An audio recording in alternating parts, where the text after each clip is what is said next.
Let's talk about spell work, specifically the type that doesn't involve candle magic. I know on social media we see a lot of spells that immediately go into candle magic, my spells included.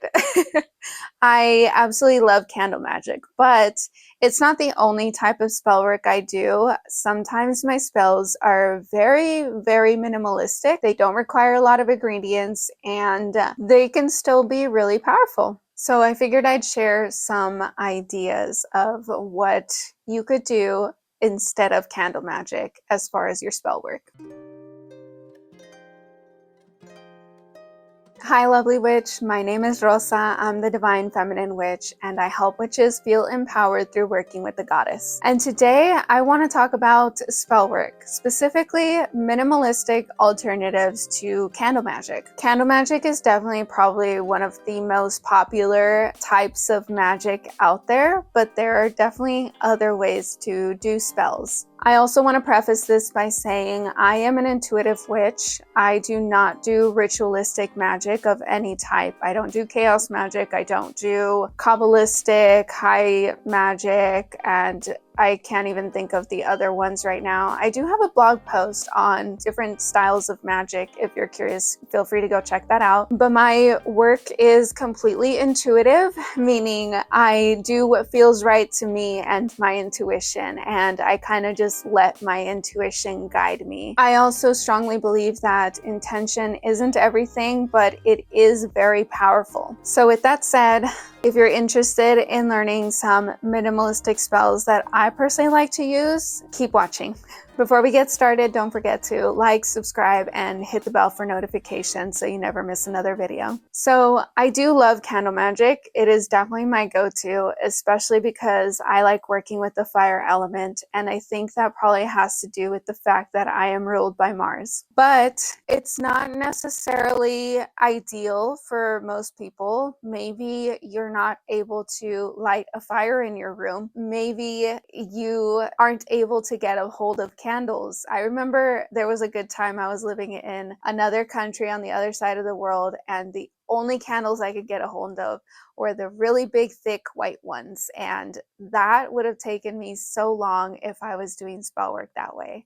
So I was doing spells other ways. Maybe for whatever reason you just don't resonate with candle magic. Maybe there are other things that you want to try out and see what works for you. So what are some of the ways? And emphasis on some. There are definitely more ways of doing spells out there. This is just what I know works for me and that I personally enjoy doing and feel like it really is potent. So one of my favorite simple things to do is a manifestation letter. And I know that doesn't really feel like a spell to some people, but it is, especially when you align it with the moon cycles. I did do another video all on lunar magic, so feel free to check that out if you want to learn a little bit more about the different phases of the moon and what all you can do with them. But I specifically write manifestation letters every new moon, and I do work with astrology a lot. So I do look at what sign the next new moon is going to be in, and based off of the energy of that sign, as well as where the other planets are in the sky, I will figure out the energy that that new moon specifically brings, and then I'll think about what I need to reflect on, what I need to let go of, what needs to change in my life in order to make better things happen for me. And based off of that, I will journal and kind of figure out what I need to release, do like a little release ritual before I do my new moon manifestation. And then I will sit down and write my manifestation letter. I write it as if it's already happening, and I'm very descriptive of how I feel about the things that are happening, and I'm really envisioning what I am writing about. It's a super meditative process, and so I would recommend doing grounding and centering beforehand to really be able to imbue that letter with your energy. And then after I finish the manifestation letter, I usually do it in my grimoire. And so I'll later put that on my altar behind me, or I'll put it at my windowsill. And sometimes I'll put crystals on top of the grimoire that are associated with the intentions I'm setting. But you don't have to do all of that. That's kind of extra. But as long as you keep the letter, you're not trying to release it out in the universe, although you could do it that way too if you like. You could also fold it up and bury it so that it charges with the energy of the earth, or you could fold it up and keep it under your pillow. And that way it kind of like enhances the energy in your dream work, if that makes sense. Kind of like imbues the energy of that manifestation letter into your brain, so into your subconscious, so that you can then make the things happen. And like with all other spell work, you don't just write it and forget it. The goal is to remember that you set those intentions. And so now throughout the phases of the moon, you want to act on what you wrote about in the letter, and the universe will start working in your favor because you did the manifestation letter, and because you worked with the universe, you channeled the energy and sent it out, let the universe know that you are trying to manifest this. And so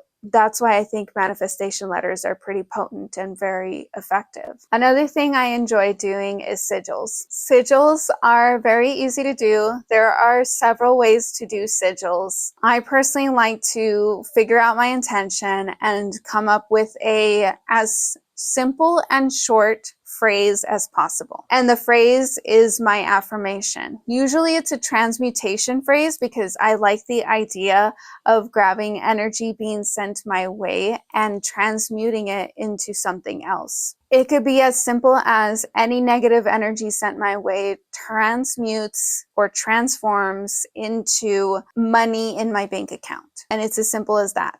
It can rhyme if you want it to rhyme. I'm not really good at rhyming, so I don't even try. But once you write your affirmation, you cross out all the vowels. This is how I do it. You can do it however you want. I cross out all the vowels, and then after I cross out all the repeating letters. You don't cross out the first time the letter appears. You cross out the second and third and however many other times it repeats. Then you're left with just a few consonants, right? And from those consonants, I try and create a symbol, a little doodle, a drawing. Sometimes I'll incorporate other symbols like an eye for evil eye, an arrow for transmuting. You can add runes, you can add zodiac signs.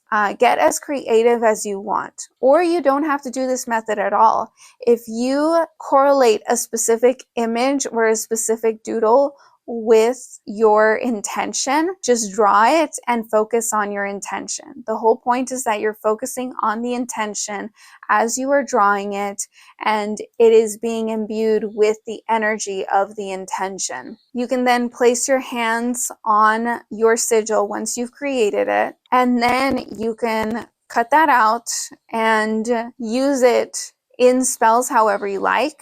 Keep it on you, keep it in your purse or wallet, keep it under your pillow, whatever seems right to you. You could also cut it out and bury it, again, to charge with the energy of the earth. You could also write your sigils on a bay leaf and then keep that bay leaf somewhere safe, or you could burn it to send it out into the universe. I like sigils because they are very potent on their own. They don't require any extra steps other than creating and charging the sigil. You could also, now that you've created a sigil, your signature personal sigils, you can then incorporate it in glamour magic like I do. I usually like to draw sigils on my face with my moisturizer or my foundation. Spell jars are another fun thing to do. I don't do spell jars often, but when I do them, they are pretty effective.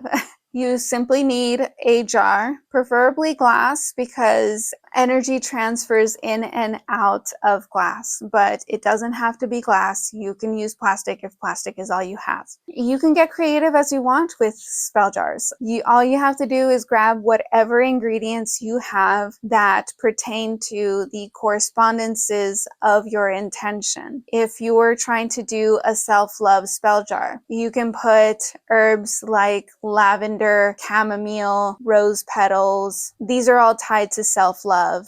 You could also add pepper for protection to add a little bit of protection to your self-love spell. You can use salt. Salt amplifies everything and it charges everything. You can add crystals. You can add charms that you feel associate with your intention. And if you were trying to make the spell jar for yourself, like a self-love jar, then you can put personal items, is what they're technically called.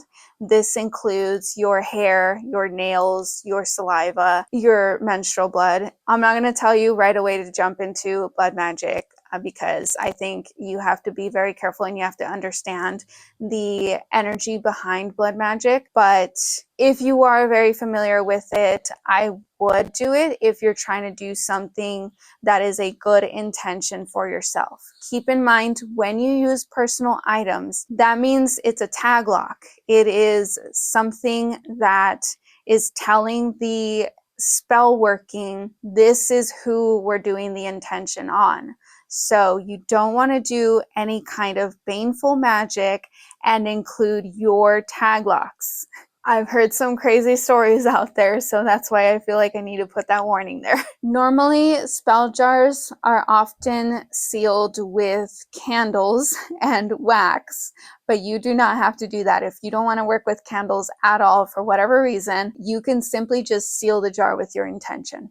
You could also tie a cord around it to seal it even further. You could also use hot glue. There is nothing wrong with incorporating hot glue and other arts and crafts things into your witchy crafts. I know, especially when I'm doing my protection wards, they are usually jars, and I will do hot glue, seal it, and then on top of that, I will put candle wax, just for a little added sealing layer. Spell oils and elixirs. I like to consider teas elixirs, just because I feel like that's a fun way to say it. Simply brewing a tea could be a spell, and especially if you use the correspondences that are associated with the herbs in your tea. I have a sleepy time tea that has chamomile and lavender, and so I add an intention of peace and tranquility, and also enhancing my intuition, only sometimes. When I am trying to get messages from my deities in my dreams, I will put that intention into my tea so that when I sleep, my intuition is heightened, and also so that I can do the dream work.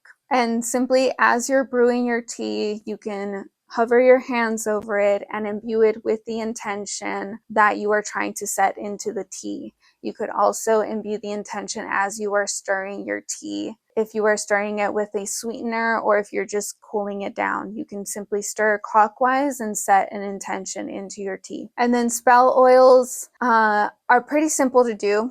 You just need a carrier oil and possibly essential oils if you want to incorporate fragrance, and herbs and sometimes crystals. Just make sure that the herbs and crystals are safe on your skin. Like cinnamon can irritate the skin, and things like selenite can disintegrate in the oil and might scratch your skin, unless you aren't using the spell oil for your skin at all. But spell oils are very simple. Just fill it with the ingredients that correspond with your intention, and then you can charge it with simply your hands. I like to charge mine with candles, but again, we're not talking about candles here. I just love to use candles. But yeah, you can also place a sigil under your oil and just leave it charging like that overnight. And then spell oils can be used just by themselves. You can use them in other spell workings, but you can also just use it by itself. You can anoint your manifestation letter with your spell oil.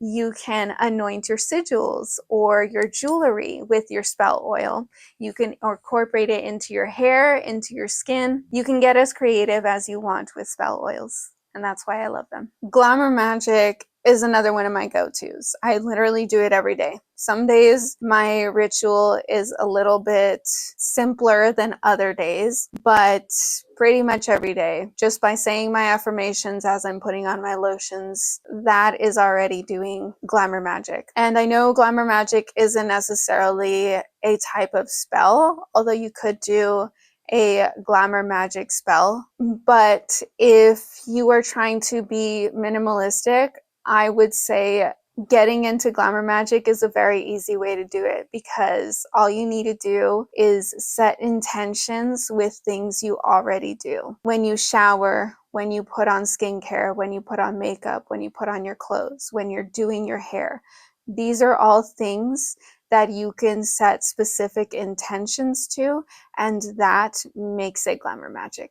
I do have a whole video on glamour magic if you're interested, so I'll tag that in this video. And then one of my other favorites that I don't see a lot of creators talk about is paintings and drawings. And it's probably because maybe not a lot of witchy creators are artistic in that way, but I have done spells into paintings. For example, if you can see back here, let me bring it into focus. I painted this for Mother Lilith, and I did put a specific intention into it. I'm not going to tell you exactly what it is.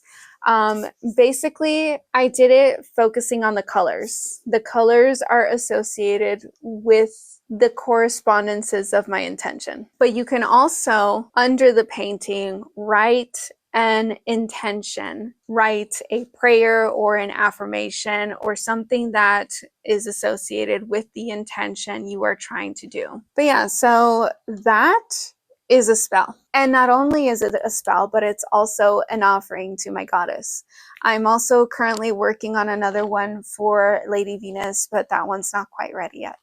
And the reason I decided to make this video is because somebody asked me about wanting to learn about alternatives to candle magic while also incorporating Venus and Lilith. And so to that I want to say, you can incorporate them into your spells however you like. Personally, if a spell is for a specific intention that is associated with the themes of either of these goddesses, before I start my spell, I will ask them if they can join me in creating this spell, if they can help with their energy enhance the energy of my spell. And usually when I do that, I'll either do it with tarot or with a pendulum just to confirm their answer. Sometimes I'm clairaudient, so sometimes I'll just hear them say, of course, or no. I've never heard them say no, though.